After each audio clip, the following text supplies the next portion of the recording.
Episode number 222. On the staircase he met the pretty soubrette, who brushed gently against him as she passed, and then, blushing to the eyes, asked his pardon for having touched him in a voice so sweet that the pardon was granted instantly. D'Artagnan came again on the morrow, and was still better received than on the evening before. Lord de Winter was not at home, and it was Milady who this time did all the honors of the evening. She appeared to take a great interest in him, asked him whence he came, who were his friends, and whether he had not sometimes thought of attaching himself to the cardinal.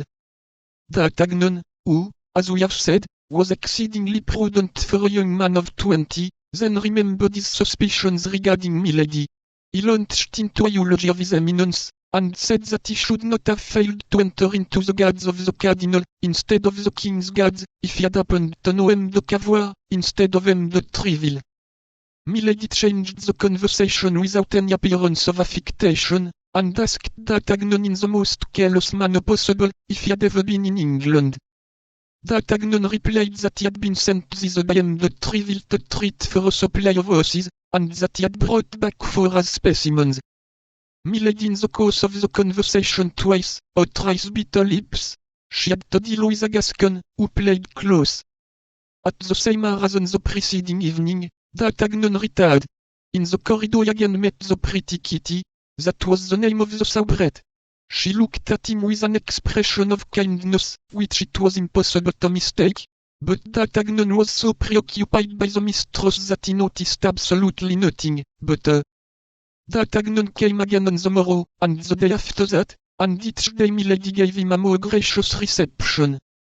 Every evening, either in the antechamber, the corridor, or on the stairs, he met the pretty soubrette.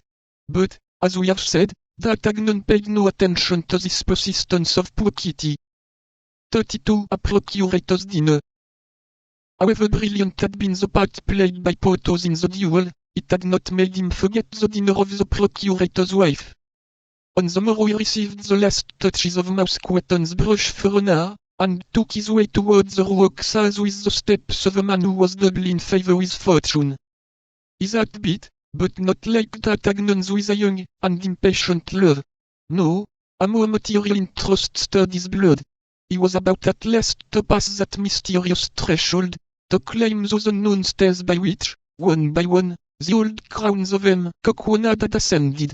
He was about to see in reality a certain coffer, of which he had 20 times beheld the image in his dreams, a coffer long and deep, locked, bolted, fastened in the wall, a coffer of which he had so often heard, and which the hands, a little wrinkled, it is true, but still not without elegance, of the procurator's wife were about to open to his admiring looks.